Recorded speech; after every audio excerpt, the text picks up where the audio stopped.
Laurent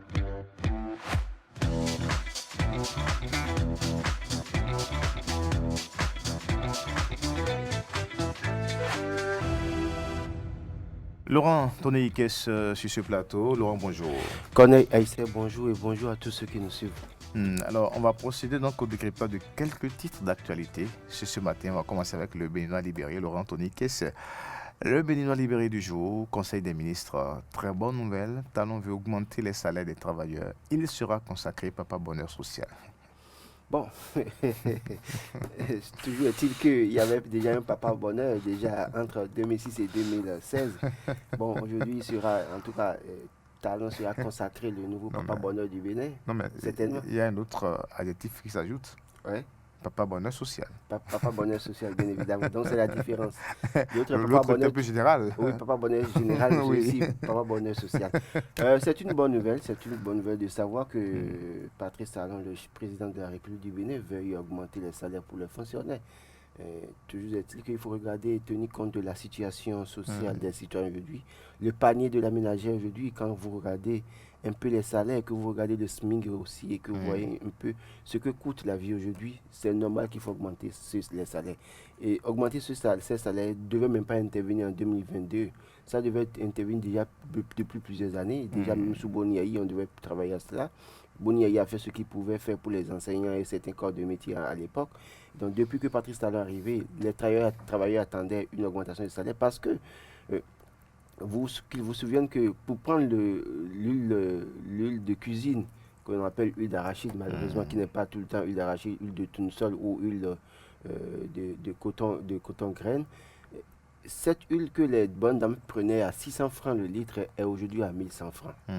Le riz, aujourd'hui, pratiquement 600, 800, parfois 1000 francs, ça dépend de la qualité. Si vous voulez du riz parfumé en grive, c'est peut-être 1200, Presque 1600. tous les produits Voilà. sur le marché Donc, vous prenez notre huile rouge, ont du prix. même notre huile rouge locale qui était à l'époque 400 francs, 500 francs, aujourd'hui il se retrouve autour de 800 francs et même à 1000 francs parfois. Et donc, quand vous regardez ça, et quand je parlais de l'autre huile, c'est que chez les grossistes c'est à 1100 francs, mais quand vous allez chez les détaillants, c'est pratiquement à 1200, 1300. Donc, autant d'éléments qui fondent la nécessité d'augmenter les salaires. Le gari, aujourd'hui, tout le monde connaît le coût. Le maïs qu'on prenait à 125 francs, 100 francs le kilo, aujourd'hui c'est pratiquement à 300 francs. Donc, c'est autant d'éléments qui font que normalement il fallait augmenter le salaire depuis que tout le monde se plaignait parce que les salaires n'avaient pas changé, mais les prix d'achat des denrées alimentaires ont changé. Ce qui fait que le travailleur moyen n'a même pas la possibilité d'épargner et pour peut-être se préparer une retraite paisible. Sauf ceux qui sont dans la fonction publique qui, eux, ils ont la chance, l'État cotise pour eux. Mais dans les privés où parfois les travailleurs ne sont pas déclarés, ou les travailleurs ont du mal aussi à cotiser, à épargner avec les salaires. Le coût, ils avaient assez de difficultés. Et beaucoup de travailleurs vivent sur des dettes, des dettes, des dettes, des dettes. Donc aujourd'hui, il faut augmenter le salaire. Et maintenant, posons la question, combien est-ce que Patrice Talon veut augmenter comme salaire pour les travailleurs? Il ne suffira pas d'augmenter 5 000 francs, 10 000 francs pour dire on a augmenté le salaire, parce que vous regardez un peu, les propriétaires ont augmenté les coûts des loyers, l'électricité a pris du coût. N'oublions pas ça, l'État a revu à la hausse le coût de l'électricité. Donc, il y a un certain nombre de choses qui font qu'aujourd'hui, 5 000 francs, 10 000 francs ne réussiraient pas à régler ces problèmes. Je pense fondamentalement qu'il va falloir augmenter les salaires, oui, mais jusqu'à quel niveau augmenter les salaires pour permettre à ce que le citoyen puisse respirer mieux dans ce pays. Et revoir notamment le SMIC. Le SMIC, c'est un problème très important pour les travailleurs. Le SMIC n'a pas changé. Jusque-là, les travailleurs crient. On a vu les syndicats crier, monter au créneau pour demander qu'on revoie la hausse du SMIC. Malheureusement, ça n'a pas été fait. Il va falloir, en augmentant les salaires, revoir le SMIC aujourd'hui pour permettre à ce que le plus petit travailleur puisse mieux vivre, ne serait-ce que mieux vivre, manger à sa faim et éviter de vivre sur des dettes. Alors, c'est une bonne nouvelle. En tout cas, Laurent Tonéikes, c'est une question pour vous, mais c'est une question qui ne vient pas de moi. Alors, il faudrait que le gouvernement pense aussi à l'augmentation des pensions des retraités. Ça ne fait pas de moi. Non, ça vient d'un auditeur sûr. Et je crois que cet auditeur fait bien de poser la question. Qui n'est pas qu'auditeur. Oui, qui n'est pas qu'auditeur. Parce que vous savez, Oui, ça n'a Alors, nous allons dire merci et bonjour à M. Dandimou, Jérôme, notre évidemment. coordonnateur à Non, identifier la direction FM. non, Voilà. c'est Le normal. passage, donc on salue le coordonnateur, voilà, Les d'ailleurs. retraités vivent dans le même pays que nous. Si on revoit les salaires des travailleurs, parce qu'on tient compte d'un certain nombre d'éléments, C'est je ça, crois que les retraités aussi méritent qu'on revoie la hausse de leur salaire. tout à fait. Ça leur permet de mieux vivre et de vivre longtemps. Mhm. Parce que n'oubliez pas que sous nos cieux, quand vous allez à la retraite, il y en a qui ne font pas encore 5 ans avant de mourir. Pourquoi? Parce qu'il y a des soucis qui sont là. C'est ça. Il y a des soucis permanents qui sont là, qui font que parfois certains rendent l'âme dans le dénuement total. Et donc, augmenter le salaire, c'est vrai. Il faut crever l'abcès, il faut avoir le courage de le dire. Il faut revoir aussi la situation des retraités. Les retraités. Parce qu'ils sont aussi des fils du Bénin. Et ils ont servi l'État pendant 30 ans. Et donc, il va falloir revoir aussi leur situation. Ça, Sans oublier aussi la question des AME. On l'a surtout oui, soulevé les aussi. AME, vous savez, on en a suffisamment parlé. Le gouvernement est monté au créneau au travers de son porte-parole pour Voilà. aborder la question. J'ose croire hein, que avec l'augmentation des salaires, les AME, leurs salaires seront augmentés et que moi, je continue de le dire. Ils font le même travail que les autres enseignants qui sont agents permanents de l'État. Ils doivent être très payés 12 mois sur 12. C'est ça. On a vu, quand ils ont commencé la grève, il y a des menaces de radiation au point où ils ont dû tout laisser tomber. Mais je pense que dans un pays comme le nôtre, où on veut faire du sérieux, on aspire à être un pays développé, à aller loin, je crois qu'il va falloir travailler à traiter tous les travailleurs au même titre pour que certains ne se sentent pas discriminés dans le pays. Mais avec la situation actuelle et surtout cette crise économique, l'augmentation de salaire reste une bonne nouvelle, mais cela ne suffira peut-être pas parce qu'il faut travailler en plus de cela à ce que sur le marché, les prix des produits soient plus accessibles. Oui, C'est justement ça, parce que sur ces dernières années, justement, aujourd'hui sur le marché, il n'y a pas que les produits de grande consommation. Presque tous les produits ont il y augmenté. a une de flambée prix. du prix de tous les produits, même de transport, ça a C'est pris ça. du coup. Et c'est ce que je disais ici hier, pour dire que au-delà, en fait, des salaires qui sont augmentés à partir de 2022, où on ne commence pas à applaudir le gouvernement, je pense fondamentalement qu'il faut investir de l'argent dans l'économie nationale, dans la production Sur locale. local. Parce que quand on parle d'huile, par exemple, j'ai parlé d'ici, les gens parlent d'huile d'arachide. C'est vrai, mais ce n'est pas que de l'huile d'arachide. Il y a de l'huile de tournesol, de l'huile de graines de coton, qui aujourd'hui sont des huiles importées. Alors qu'en réalité, nous produisons le coton. Et c'est vrai qu'il y a une société qui produit l'huile, qui produit à partir des graines de coton, des cotons-graines. C'est vrai, mais est-ce que la quantité que cette industrie produit arrive à satisfaire la demande locale? Donc, il va falloir travailler à ce que nous puissions produire ce dont nous avons besoin au plan local. Nous avons un grand marché à côté, comme le Nigeria, sur lequel on peut écouler certains de nos produits. Mais malheureusement, est-ce que les producteurs produisent suffisamment C'est ça. pour la consommation locale au point où on peut en exporter? Vous avez vu que quand il y a eu les situations de la Covid-19, à un moment donné, le gouvernement a dû prendre des mesures pour interdire l'exportation des produits, des denrées alimentaires. Parce que le gouvernement est conscient de ce que la production locale ne pourrait pas suffire satisfaire la demande locale. C'est ça. Et donc, quand c'est comme ça, que faites-vous alors pour augmenter la production locale? Et en augmentant la production locale, je l'ai dit hier, c'est que plus la demande est forte, plus le producteur veut en produire en quantité, et puisqu'il en produit en quantité, pour produire en quantité, il a besoin de main-d'œuvre, il crée de l'emploi. C'est ça. Et quand il crée de l'emploi, ce n'est pas que dans le secteur de la production, dans le secteur de la transformation également, il y a des emplois qui sont créés.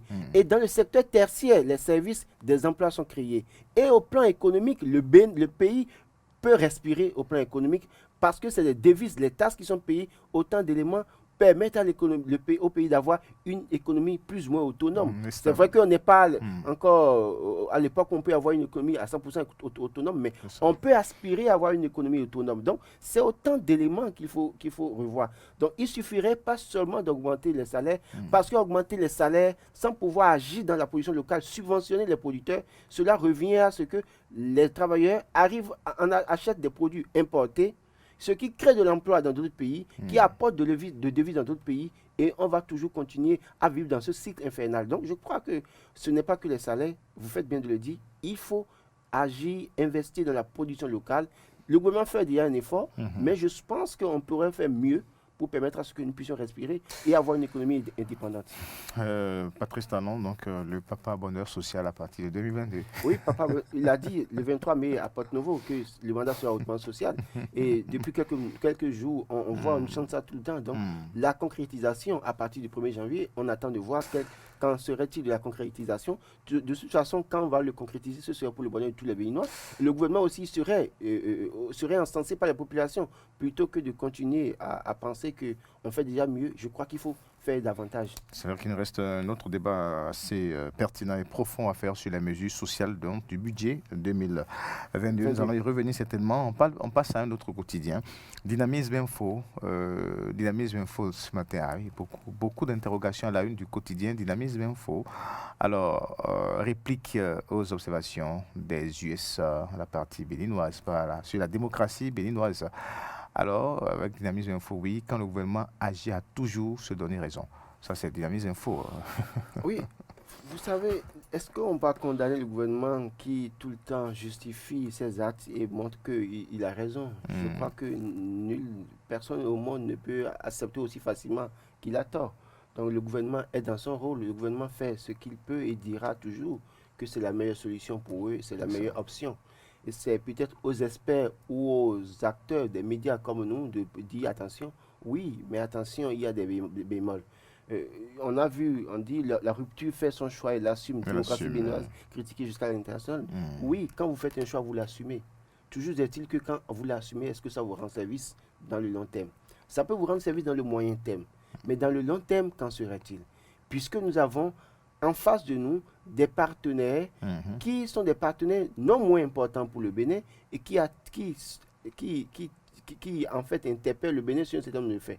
Maintenant, est-ce que dans le moyen terme, court moyen terme, si ça nous rend service, est-ce qu'à long terme, ça pourra nous rendre service? C'est des interrogations qui devaient amener chacun à se dire, est-ce que nous sommes sur la bonne ligne? Est-ce que nous sommes dans le droit chemin ou bien est-ce qu'il faut changer? Et je crois que ça interpelle et le chef de l'État et tout son gouvernement. Ça interpelle les députés à l'Assemblée nationale. Ça interpelle les maires, que chacun de nous, tous les acteurs politiques, quel qu'en soit leur bord, ça les interpelle. Ils doivent se demander chaque jour, que faisons-nous pour ce pays de bon, de beau et de durable? Si chacun se pose cette question dans le monde politique, je crois qu'on peut davantage se remettre en cause et faire mieux pour ce pays. Il ne suffit pas de de dire, de se donner satisfaction et de se dire, ben, on est les meilleurs, on est les experts, c'est nous qui maîtrisons tout, nous faisons mieux déjà tout. Avant nous, il n'y avait pas de bon gouvernement, avant nous, des gens n'avaient pas fait mieux. Non, le débat n'est pas à ce niveau. Le débat aujourd'hui, c'est que faisons-nous au point où on nous critique à ce point? Et si on nous critique à ce point, est-ce que fondamentalement, il n'y a pas des choses aussi à redire dans notre manière de faire? C'est une remise en cause générale, collective, pour que nous puissions aspirer au mieux-être des Béninois, aspirer au développement, parce que le développement du Bénin, tel que ça se fait, ce n'est pas pour demain.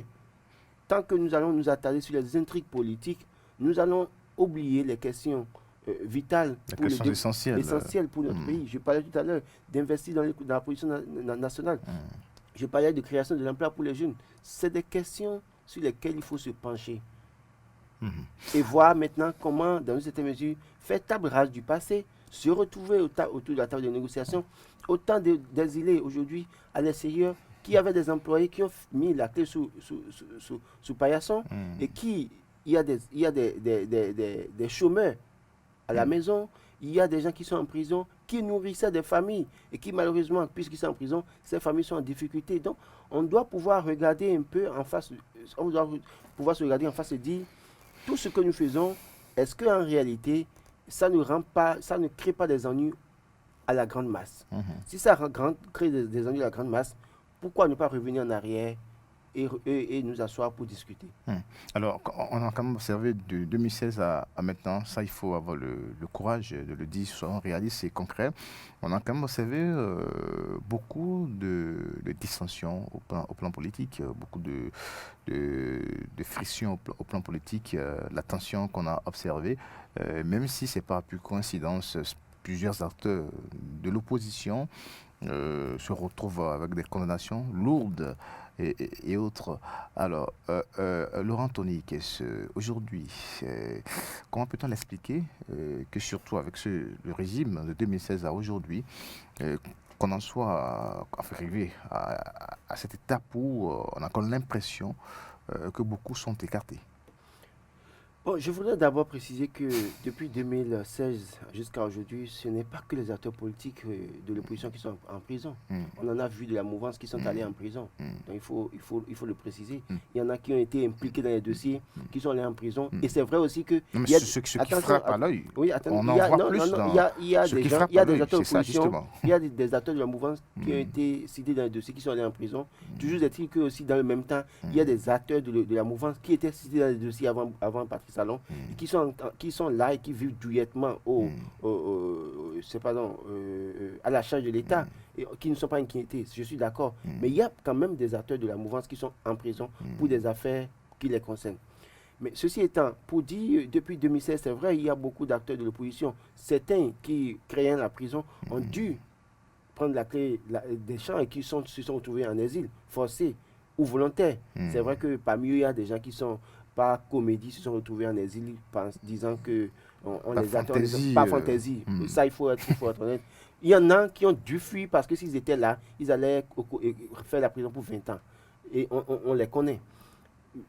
Et il y en a qui sont restés, qui sont entêtés et qui sont retrouvés en prison au lendemain des violences électorales ou bien à qui on a collé à qui on a eu à reprocher des choses, pas à coller des choses, à qui on a eu à reprocher des choses qui se sont retrouvés en prison également. Oui, Oui, certains qui ont osé. Le fait, Qui ont oui, osé. certains qui ont osé. Qui ont Le osé. fait interpelle. Ça interpelle parce qu'on se demande si fondamentalement on ne pouvait pas faire mieux. On ne pouvait pas faire mieux. Parce que quand vous regardez ceux à qui on a collé 20 ans et 5 ans en plus pour d'autres situations et qui ont dû enfermer toute une grande entreprise qui employait des milliers de personnes, c'est un problème pour notre économie. Quand vous regardez des gens qui travaillaient, qui ont des expertises dont on a besoin dans le pays pour construire le pays, qui ont dû prendre la clé des champs, c'est un problème pour le pays. Et c'est pourquoi je dis aujourd'hui, le gouvernement, au-delà de tout, les intrigues politiques liées à 2019, c'est passé 2019. Les députés qui ont été élus en 2019 sont pratiquement à la fin de leur mandat, ils finiront en 2023. L'élection communale de 2020, c'est passé. L'élection présidentielle de 2021, c'est passé. Et donc, on a d'autres élections en face de nous. Et c'est pourquoi aujourd'hui, on peut faire table rase du passé, même si en réalité, certains chefs d'État de la sous-région ou d'Afrique ne sont pas des modèles. Sur des faits, ils sont des modèles. Je prends le cas de Sassou Nguesso. Au-delà de tout, ce n'est pas un modèle. D'accord? Compte tenu de sa longévité au pouvoir, où il a tout pris en otage dans son pays. Mais on a vu, il était à l'élection dans la même période que Patrice Talon. Mais il a enfermé des activistes politiques. Mais au lendemain de sa réélection, il les a relâchés. Donc aujourd'hui, c'est ce qu'on demande au gouvernement. Dans une certaine mesure, ils sont condamnés, certains. La grâce présidentielle est attendue par la grande partie, même si la condamnation a eu un effet de déception totale généralisée dans la public. C'est vrai que certains affidés du pouvoir ont applaudi ces condamnations. Ils sont dans leur droit. Mais quand vous regardez la grande masse, ça crée un sentiment de tristesse au plan général. Donc, pourquoi ne pas nous revoir, prendre des mesures pour que nous puissions, le bon père de famille, à un moment donné, essaie de regarder les fautes de son enfant, les pardonne, et on revient ensemble discuter en famille pour le bien du pays. C'est de ça qu'il est question. Donc, on ne va pas s'attarder sur le fait que des opposants sont en exil ou sont en prison, mais ce qu'on va souhaiter aujourd'hui, que le chef de l'État essaie de prendre des mesures pour assurer la calmie totale, pour assurer la quiétude totale aux Béninois, permettre à ce que ceux qui sont en mesure de nourrir des bouches au Bénin puissent revenir faire leurs activités pour nourrir des bouches. C'est de cela qu'il est question. Sinon, on aura beau augmenter les salaires, mais ceux qui n'ont pas de travail, qui va l'augmenter de l'argent? On n'en aura pas. On aura beau investir de l'argent dans l'économie nationale, mais ceux qui ont des activités, qui ont perdu de l'emploi et qui ont du mal à trouver d'autres emplois, seront dans le dénuement total. Donc, autant mieux nous revoir discuter développement, c'est de ça qu'il est question. Alors, il y a une autre question importante à la une du quotidien Dynamisme Info par rapport donc à la crise liée à Covid-19. Dynamisme Info, hein, plus de statistiques de contaminés et de décès liés au Covid-19, choix délibéré ou maîtrise de la propagation du mal. Vous rappelez qu'à une époque, on n'avait plus les statistiques, les informations concernant la COVID-19. On a interpellé, personne ne réagissait. On a tout le temps dénoncé, personne ne réagissait. C'est au lendemain de l'élection présidentielle qu'on est revenu, on a commencé à nous brandir les chiffres pour dire que la contamination est à la hausse, et puis il fallait respecter les gestes barrières, il fallait faire certaines choses. Et puis de façon brusque encore, ça a coupé. Donc maintenant, est-ce qu'il n'y a plus de Covid-19 au Bénin, sachant que le variant Omicron fait ravage dans d'autres pays, même si aux premières heures on pensait que Omicron était plus dangereux que le variant Delta, et qu'aujourd'hui l'OMS a démontré que le Omicron n'est pas plus dangereux que le Delta, et que même si on fermait les frontières, Omicron trouvera tous les moyens d'aller dans les pays pour que les gens soient contaminés. Je crois qu'il va falloir nous informer sur les chiffres. Nous dit, c'est vrai qu'il y a un moment où quand vous restez sur le tronçon à Bois-Inclin avec l'ODP, vous regardez la navette des ambulances, vous inquiétez. Mais depuis un moment, on n'en voit plus comme ça. C'est tellement que... Est-ce qu'on est dans une tendance baissière? On ne sait pas encore. C'est peut-être que nous sommes dans une tendance baissière. Et c'est peut-être pour ça qu'il faut interpeller le ministre de la Santé, qu'il monte au créneau pour nous dire quel est le bilan aujourd'hui, quelle est la situation réelle de la COVID-19 aujourd'hui, pour que les Béninois ne pensent pas que la COVID-19 c'est déjà du passé. Le mal est toujours là, existe toujours. Et ne pas donner des chiffres, se taire sur les chiffres, les statistiques, c'est comme s'il n'y a plus de contamination à la COVID-19, alors que les gens continuent d'en mourir. Alors 2023 sera une année de purge au Parlement. Ça, c'est Matin Libre qui en parle ce matin. Purge au Parlement à partir de 2023. Les prochaines législatives, c'est bien cela, c'est là qu'il est question. D'ici à 2023, une purge au Parlement se dessine. C'est bien clair. Quand vous regardez un peu le Parlement d'aujourd'hui, quand vous regardez les parlements par le passé, et que vous regardez la posture de ces députés que nous avons aujourd'hui, il est inévitable que si les élections étaient inclusives et assez ouvertes, qu'il y aura une purge à l'Assemblée nationale.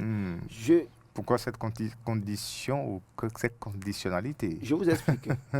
Nous avons des députés qui sont en train de faire fermer 4 ans, peu pas mieux, ont pu adresser des questions orales au gouvernement. Première chose. Et pourtant, ils vivent dans des communautés et les gens ont des problèmes. Des gens qui sont députés dans des communautés et qui ont du mal à se prononcer sur l'actualité nationale pour interpeller le gouvernement sur des questions essentielles pour les populations. Des députés qui ont été élus et qui à aucun moment ne sont descendus sur le terrain pour se rendre compte ou pour s'informer des conditions de vie des populations et de travail des populations. C'est autant de problèmes. Et si les élections de 2023 étaient ouvertes, inclusives, je vous assure que beaucoup de députés que nous avons à l'Assemblée nationale ne retourneront pas à l'hémicycle. C'est inévitable pour eux. C'est normal quand on sait un peu les conditions dans lesquelles 2019, les élections ont été organisées. Ils doivent pouvoir continuer. Ceux qui sont retrouvés députés n'étaient pas forcément des vrais acteurs. Oui, il y a beaucoup pas mieux qui doivent continuer à remercier Patrice Talon pour leur avoir donné pour une fois dans leur vie la chance d'être député. Mais ils n'ont pas pu saisir cette chance. Il n'y a surtout pas mieux des jeunes qui ils n'ont pas pu complètement, on a l'impression qu'ils ont complètement disparu. On ne les sent pas. On ne sent pas cette jeunesse-là. On ne sent pas l'énergie jeune en eux. C'est pas possible. Le Parlement a connu d'autres jeunes qui ont laissé leur nom aujourd'hui. On ne va pas citer de noms pour créer des jalousies. On ne va pas en citer, justement, vous faites bien, on ne va pas en citer. Mais je sais qu'il y a des gens qui... Pour la seule fois où ils ont été députés, ça va être la seule fois de leur vie. Parce qu'en réalité, ils ont eu une chance, mais ils n'ont pas été utiles à leur communauté ou à la population béninoise. Un député, après tout, un député d'une communauté avant d'être député national, citez-moi 2-3 députés qui ont été utiles pour leur communauté. Je ne dis pas que les députés doivent descendre dans leur communauté, aller distribuer des sacs de riz ou distribuer des billets de 500 francs aux populations. Je ne dis pas ça. Mais aller à l'Assemblée nationale, participer véritablement au débat politique. Vous voyez, on envoie des projets de loi, des propositions de loi, et puis des députés... Très souvent, c'est à l'unanimité. C'est les mêmes personnes qui prennent la parole. Le reste, ils sont là, et après, ils lèvent leurs mains seulement pour voter. Alors qu'en réalité, ils doivent pouvoir se prononcer. Et les lois qui ont été votées, tout n'est pas... ce n'est pas des paroles d'évangile. Il y a des choses à redire. La preuve, les lois qui ont été votées ont été abondamment attaqués par des Tout à experts. fait. Et donc, les députés, c'était leur rôle. Ils sont dans des communautés où les gens n'ont pas de voix d'accès. Je prends simple Abomey-Calavi. Abomey-Calavi, soit Vazé. Il y a des milieux dans lesquels vous rentrez, vous demandez, est-ce que c'est vraiment, nous avons vraiment une commune ou bien une mairie qui nous dirige, une équipe qui nous dirige à la tête de la commune. Mais des députés sont dans ces régions, sont incapables de poser des questions orales au gouvernement, sont incapables d'adresser, d'interpeller les maires pour dire, arranger telle ou telle chose. Parce qu'eux, ils ont déjà leur salaire, ils ont déjà leur confort, c'est que le reste ne les intéresse pas. Et oui, et c'est normal parce que beaucoup Il faut parmi eux... laisser de loi, par exemple, sur Oui, parce que parmi l'entretien eux... des voies d'accès, des acteurs, tout. On sent Pourquoi? pas. Parce que parmi eux, beaucoup n'ont pas souffert pour être députés. On a vu la manière dont les gens souffraient pour être députés. Mais ça croit que on leur a balancé le titre de député par terre, ils sont allés ramasser ça. Et donc, ils n'ont pas compris l'enjeu pour les populations et l'enjeu pour eux-mêmes, pour leur vie politique. Donc, une purge pour 2023, c'est inévitable si on a des élections, on a une élection où les gens doivent pouvoir participer aux élections et avec un débat d'idées. Ce qu'on a vu pendant 4 ans, avec des députés qui sont pratiquement inexistants sur l'échiquier national, qui vont juste à l'Assemblée. Parfois même, vous imaginez des gens, vous voyez leur photo à la une des journaux, vous vous demandez si c'est vraiment un député. De quelle circonscription électorale? C'est un problème. Parce que ce député n'a pas l'habitude de prendre la parole, même à l'Assemblée nationale, pour qu'on puisse l'identifier. Et c'est des problèmes qu'il faut régler. C'est vrai qu'il y a beaucoup de questions. Il y a beaucoup de questions. Est-ce que ce manque d'activisme politique de la part donc, de ces élus parlementaires, c'est du fait de l'expérience politique ou c'est le système en face? En fait, c'est le système. On ne va pas répondre à ça maintenant. Non, je vais juste répondre pour dire on a comme l'impression que ces députés ont peur de prendre la parole pour frustrer peut-être quelqu'un qui les a fait. C'est simple. On retrouvera le débat sur le forum de la rédaction. Merci Laurent. Tony Hickes.